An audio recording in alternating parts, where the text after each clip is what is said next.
Hello friend, नमस्ते, राधे राधे। कैसे हैं आप सब? उम्मीद करते हैं अच्छे होंगे, मस्त होंगे। मैं अपेक्षा सिंह आपका स्वागत करती हूँ अपेक्षा एडुटरी में। तो कैसे हैं आप सब? उम्मीद करते हैं बहुत अच्छे होंगे, आपके माता पिता बहुत अच्छे होंगे, घर परिवार सभी मस्त होंगे।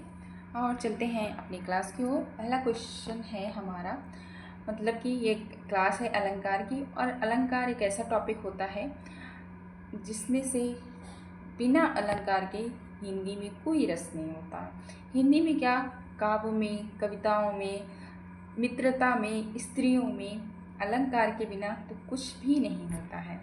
ठीक है ना? तो अलंकार का शाब्दिक अर्थ होता है श्रृंगार, श्रृंगार और सजावट, साज सज्जा, कुछ भी।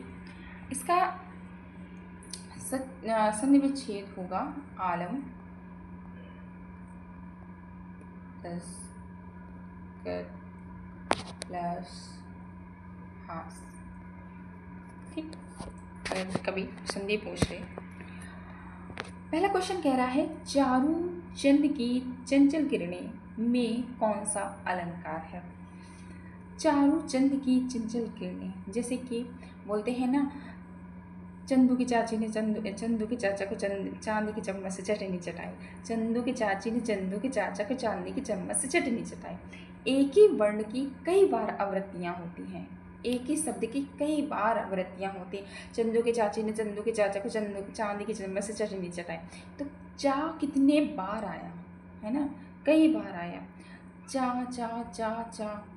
अगर एक ही शब्द बार बार आ रहा है, एक ही शब्द की बार बार आवृत्तियाँ हो रही हैं, तो उसमें अनुप्रास लगेगा।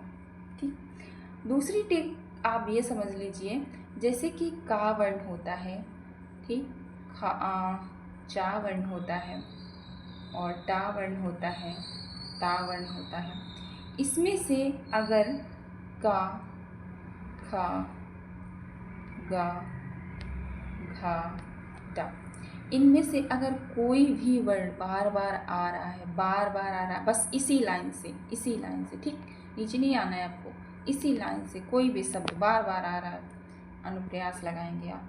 अगर चा वर्ण से, चा, छा, जा, जा, कुछ भी एक ही वर्ण बार बार आएगा, एक ही वर्ण बार बार आएगा, या तो उसमें आप अनुप्रास लगाएंगे।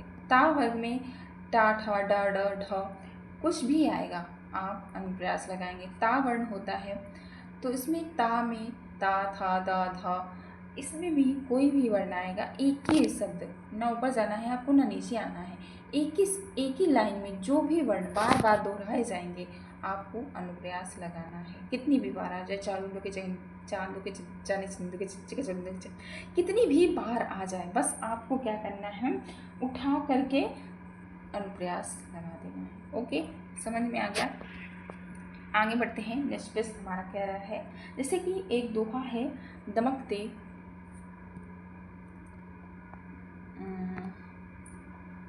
दमकते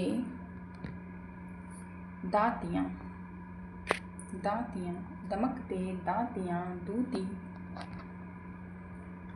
दामिनी। अब इसमें क्या हो रहा है, दा, दा, दा, दा, कितने बार मतलब आया है एक ही शब्द, दा, दा, दा, दा। अब इसमें आपको कुछ भी नहीं करना है, बस देख लीजिए कि एक से अधिक बार अगर वर्ण की आवृत्तियाँ हो रही हैं, तो आप बिना कुछ सोचे समझे अनुप्रास अलंकार लगा देंगे। ठीक, अब बढ़ते हैं। कनक कनक ते 100 गुनी माँ दिखता अधिकाय, जो खाए वो राय सो खाए। तो इसका राइट आंसर क्या हो जाएगा, यमक हो जाएगा।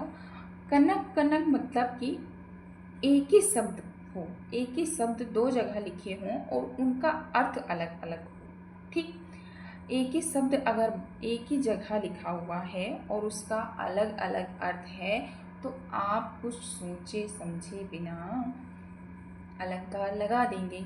जैसे कि एक है, सजना है मुझे सजना के लिए, क्या है, सजना है मुझे सजना के लिए। एक सजना वो जिसमें हम श्रृंगार करेंगे, ठीक, उसको भी तो कहते हैं ना, सजना है, यानी कि मुझे तैयार होना है। जब हम शादी ब्याह में जाते हैं तो क्या कहते हैं, सजना है, मुझे तैयार होना है ना।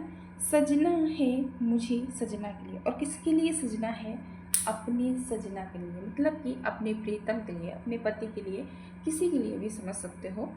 ठीक, तो सजना है मुझे सजना के लिए, है ना। तो एक सजना वो हो गया जिसमें मुझे तैयार होना है, एक सजना वो हो गया जो मेरी प्रीतम है। ठीक, तो इसमें अलंकार यमक हो जाएगा। आगे बढ़ते हैं, नेक्स्ट प्रश्न हमारा क्या कह रहा है, क्वेश्चन वही आ गया, सजना है मुझे सजना के लिए में कौन सा अलंकार होगा, यमक अलंकार होगा।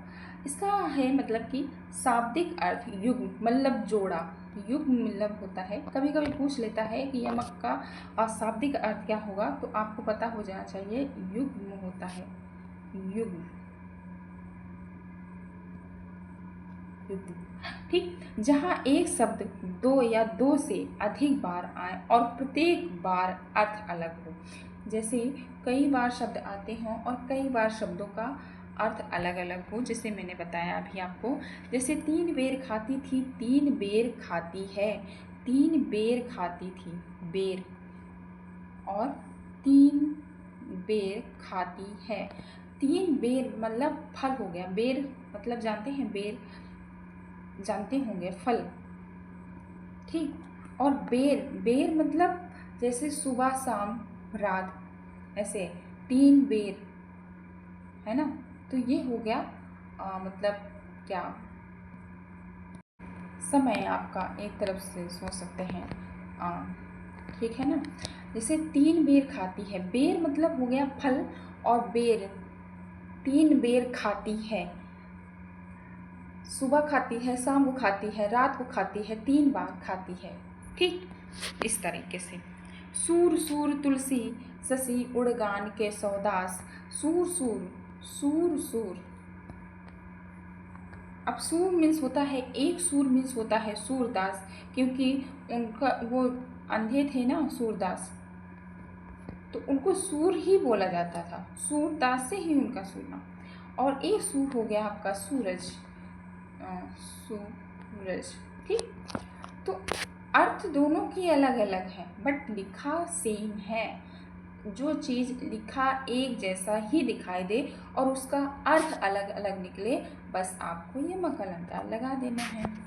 ठीक, अब हम आगे बढ़ते हैं, नेक्स्ट प्रश्न हमारा कह गया है, निम्न में से शब्द अलंकार कौन सा है, शब्द अलंकार कौन सा है ये बताना है आपको, कमेंट में बता दीजिए कौन सा होगा। तो इसमें हो जाएगा अनुप्रास अलंकार, जहाँ अलंकार शब्द पर आधारित हो, अर्थात जैसे वर्णों अथवा शब्दों का प्रयोग जिसमें शब्द और चमत्कार सुंदर हो। अभी मैंने बताया अनुप्रास में कि जैसे बार बार वर्णों की, एक ही वर्ण की बार बार आवृत्ति होती है तो उसको अनुप्रास अलंकार कहते हैं। तरनी तनुजा तटतमाल त्रिवर में कौन सा अलंकार है, अनुप्रास है, यमक है, श्लेष है, अतिशयोक्ति है। तो इसका राइट आंसर हो जाएगा अनुप्रास। अतिशयोक्ति मतलब क्या होता है, जब किसी वस्तु का लोक सीमा से बढ़ा चढ़ा कर वर्णन किया जाए, जैसे कि होता है कि एक है, हनुमान की पूंछ में लगा न पाई आग, लंका सगरी जल गई, गए निशाचर भाग। तो लंका सगरी जल गई, पूंछ में जरा सी आग लगे हो गई, क्या पूरी लंका ही जल गई होगी, है ना। तो उसी तरीके से बढ़ा चढ़ा के वर्णन किया जाता है, जैसे कि बिना पायल के बजे घुंघरू, अब पायल नहीं है, किसी चीज़ को बढ़ा चढ़ा कर बताने के लिए अतिशयोक्ति का प्रयोग किया जाता है। ठीक, श्लेष क्या होगा, मतलब होता है जो वर्णों के बिल्कुल चिपके से होते हैं वर्ण, है ना, बिल्कुल जिस काव्य में एक शब्द एक बार आए और एक से अधिक बार हो, मतलब बिल्कुल चिपकू टाइप के नहीं होते हैं कुछ लोग, उसको बोलते हैं श्लेष अलंकार। ठीक, आगे बढ़ते हैं, नेक्स्ट प्रश्न हमारा क्या कह रहा है, अनुप्रास अलंकार का आधार क्या है, वर्णों की आवृत्ति बार बार होना। ठीक, पंकज शब्द का अर्थ है कमल तथा कीचड़ में जन्मा।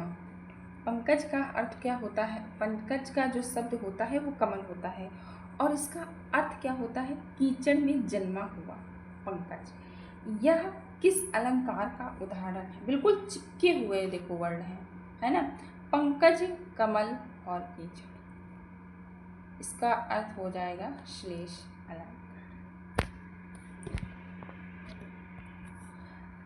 जिस अलंकार में एक ही शब्द एक बार आता है लेकिन अनेक अर्थ होते हैं उसे क्या कहते हैं? यमक कहते हैं, अनुप्रास कहते हैं, उपमा कहते हैं, श्लेष कहते हैं। तो इसका राइट आंसर हो जाएगा श्लेष।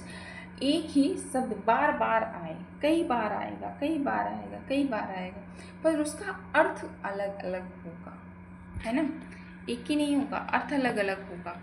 यमक अलंकार में आवश्यक है वर्णों की पुनरावृत्ति, शब्दों की पुनरावृत्ति या उपमेय या कल्पना। इसका राइट आंसर हो जाएगा शब्दों की पुनरावृत्ति।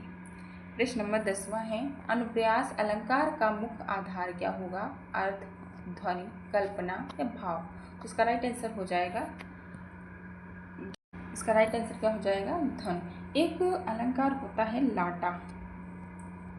लाटा अनुप्रास।